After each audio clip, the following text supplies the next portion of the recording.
let's get into it.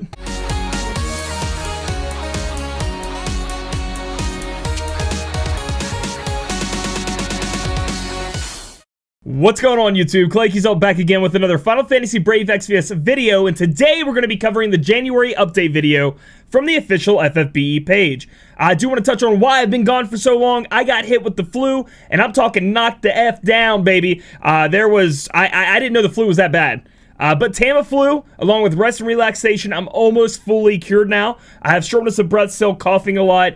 If I push myself too hard, I feel really sick, but we got to recover. Resident Evil 2, Kingdom Hearts 3, and now Star Ocean is coming back in FFBE, so I got to be ready. I got to go. I can't be sick anymore. Get off of me. I can't be sick anymore. So, first thing they talk about is Star Ocean Anamnesis. The collab is coming back to FFBE in the form of the same raid, so you guys are going to be able to get back in there, get those items, get those raid rewards, and if you look down here on this image, it is the 25th, meaning this Friday. So not only is Resident Evil 2 Remake coming out this Friday, I get to dabble on getting Fayt again. I'm very excited about it. I'm very, very excited about it. You guys, if you didn't know, I pulled so much on the Star Ocean banner, didn't get Fayt. 400,000 Lapis, never got a Fayt. We're going to change that up a bit. We're going to go in there and go hard. But not only are they bringing back the old units, they're also bringing one new one. It's a new global original. It says new ally global original. May come to JP, who knows. Sophia. And Sophia comes from the same Star Ocean game as Fayt till the end of time. So I also have a large connection to Sophia, meaning I'm going to have to get her too. Alright, so Sophia is a caster, a mage. If you look at here, the one thing I want to point out is her sprite just to me looks gorgeous. I don't know what it is about it, but I just think it's more of one of the high quality sprites. Now again, I haven't seen it in action. It could not be as good as I think it's going to be, but I think that overall it looks like more of a high tier sprite. So we're going to see how it works out when we see the, the animations. What they told us about Sophia is she is a triple caster. She has fire as her main damage source. LB is fire damage with a fire imperil. She does fire, ice, lightning, and earth damage. And dark damage, excuse me. Can imperil some of those. And also can chain with GL Sakura, Transtera, and Tiana. Some of the highest damage dealing mages in the game, meaning she's not going to be without a chaining partner when it comes to time to deal damage. Moving on, we can see that her TMR is Crescent Rod, Attack 28, Magic 135.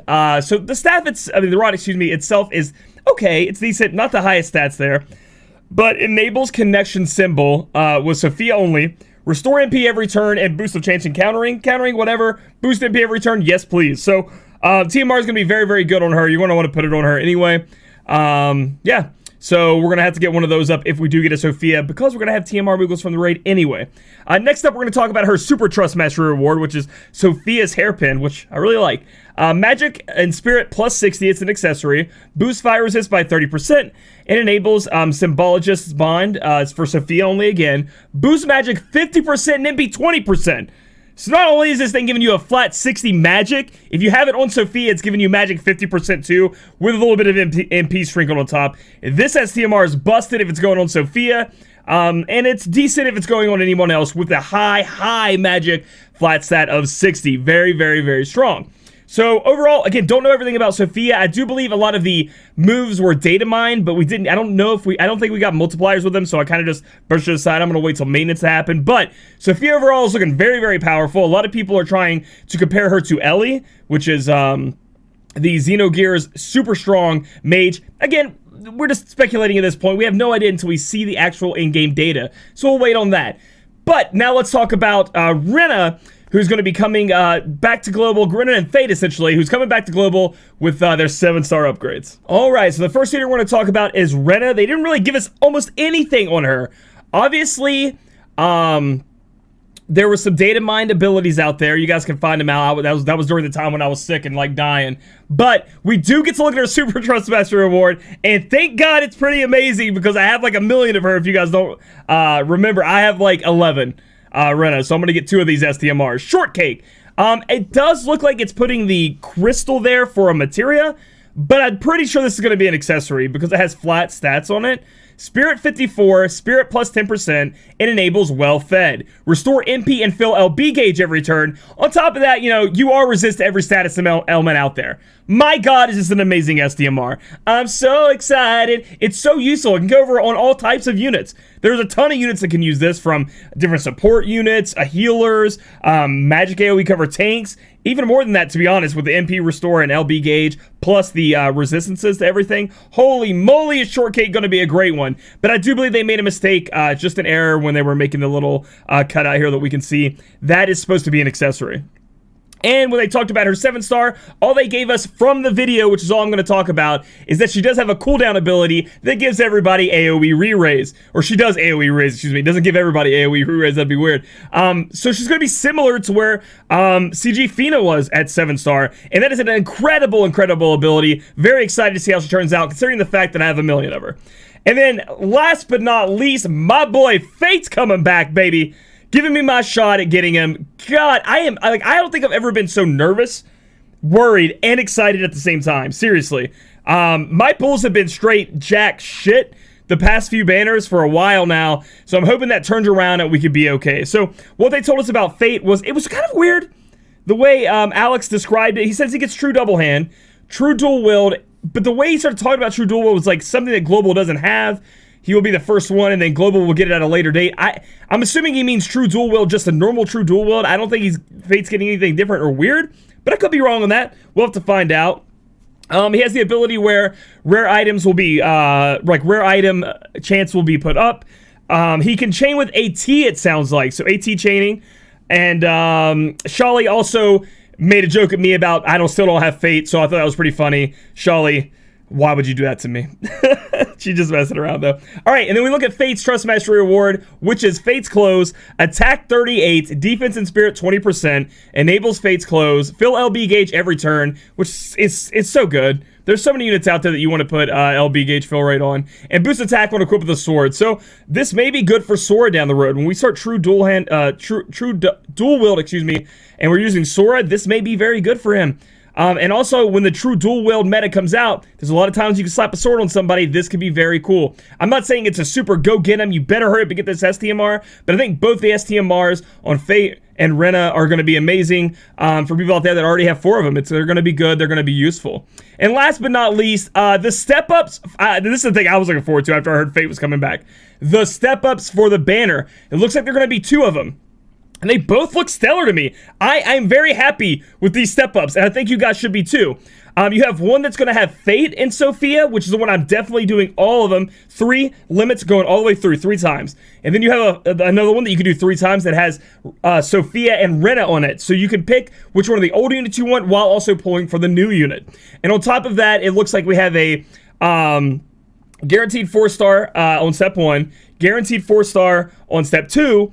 We have a 5% Trust Moogle plus a 1.5 rate up for Fayt's Sophia or Rena and Sophia. Next up, we have a 10% Trust Moogle with a 2 times rate up on Sophia, Fayt, Sophia, Rena, depending on which one you're doing. And then at the end step, you do get a guaranteed Sophia or Fayt. Remember last time, I never could get Fayt to pop out of that, but these step-up banners are much needed when it comes to limited time units. I'm not saying they're perfect. They're not the best, obviously, but they're much better than we used to get in the past. So I wouldn't be too sad about spending your money on something like this. Again, I'm going to have a banner review, etc. Just remember that we do have Chinese New Year coming out. Speaking of Chinese New Year, if you were waiting to see how Chow or Aang were going to be at 7-star, you better end up going in there and using those UOCs because they are not coming out this month. And the UOCs will probably be gone before we get to see. You can wait till the last minute, but please just do not forget when it comes to doing that. So, overall, super excited about this week. Oh my god, if they could have added even more excitement to my Resident Evil 2 and Kingdom Hearts 3, this is the way to do it. So I'm definitely going to be pulling, baby. We're going to be going hard and hoping our luck's a little bit better. They did announce a couple of more things, so I wanted to get into that now. And a moment I know a lot of you guys have out there been waiting on. The new 7-star Awakenings are coming. It says January. It's in the January video. I'm assuming it's coming this week because we're hitting the last week of January here. I know a lot of people out there have been waiting for this, and we have a lot of good units on here. Medina, good. Reagan, very good. CG Lid, very good. CG Nickel, very good. CG Jake, no. Jiraiya, no. Unless they change them, obviously. CG Shara, it's not CG, excuse me, Emperor Shara. I just want to throw CG around because I was saying it so much. Very, very good unit. He's actually going to be very, very cool because he can put, I think he can fire imbue everybody.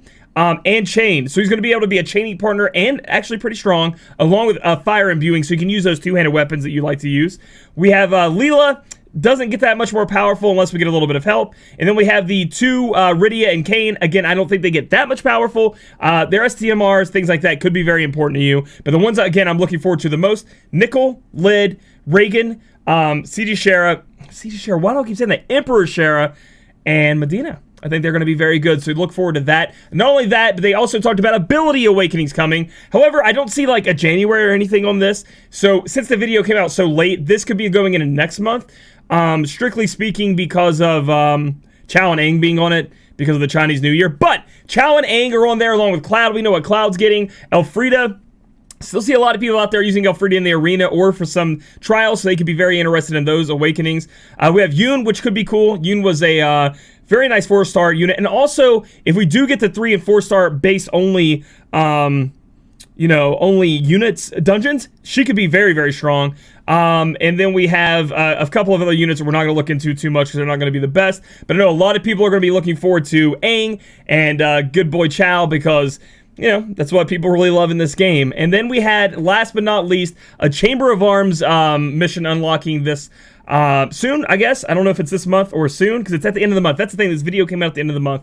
We're fighting Salads. No, we're fighting Sadalsud. Looks like a little dragon egg that's going to break up into a dragon or some kind of like bird type monster. Looks like we get Genji armor, attack 20, defense 45, null to blind and death. Oh no, null to blind, it gives you death resist 50%. That's just weird. Enables Genji Spirit. Genji Spirit's going to give you 30% attack if you have a katana or if you have a bow in your hand, okay? So I'm not saying this is definitely really good if you plan on using a katana wielder or a bow user. So something definitely you want to get into. From what I understand from the video, they were telling us that if you use an element on it, it's going to be like, cool, now I am super resist that element. You can't use that element anymore. You're going to need a lot of different elements to resist, AoE magic cover, things like that. We're all used to that in the Chamber of Arms. I really wish we could have a normal Chamber of Indigent or whatever. Freaking butcher that word, I'm sure. Come out, but we're still in the Chamber of Arms, getting these. A lot of them are useful, but some of them aren't. Weapons and yeah. So at least we have a trial to be fighting. We've been waiting forever for new trials to come out, so that's pretty good. And last but not least, they talked about 2 Q&A questions. One of them being, when are we getting the turn counters that go on buffs? Because I know you guys play a lot of the game, obviously, and you have to guess or know when your buffs and debuffs are going away or coming back. In the JP version, they implemented a quality of life change where it would actually show like 1, 2, 3, and it would count down and show you next to the buff or debuff, so you knew exactly where you stood. They said it's coming but won't be here for a while. The next question was, could we get some kind of notification system in game when we complete a mission? A little thing pops up and it's like, you dealt fire damage, so that you know that you completed the mission. The game you did it. The game knows that you did it, and it's check marked in when you're trying to complete all the missions. Fujimoto-san said that's not in the plans. However, he will bring it up with his dev team. Who knows what that means, or who knows if it'll actually happen, but it's something to look forward to, because I think that's really cool. I think it's a really cool idea, whoever submitted that question. So overall, an astounding last week to Global, especially with these 7-star upgrades coming out. Sophia looks amazing. Can't wait to get my hands on Fayt. And Rena could be a top-tier healer, even though we just got Folka. There's so many top-tier healers. It's great. You guys are going to have one of them, right? Come on. I don't think Fayt's going to be the best damage dealer in the world. I just at least want one of them. Just give me one of them, you know what I mean? And I'm going to be pulling at an earlier time, which I'll keep saying this throughout the week. I'm going to be pulling at 3 p.m. EST because I really want to get into Resident Evil 2. So I need to pull and then just start playing Resident Evil 2, baby. Leon, Claire, we got to get through that stuff. So if you guys like this video, give it a thumbs up. Comment down below what you're most excited for. And if you think I'll end up being able to pull Fayt, and then subscribe for future content. We'll catch you guys in the next video.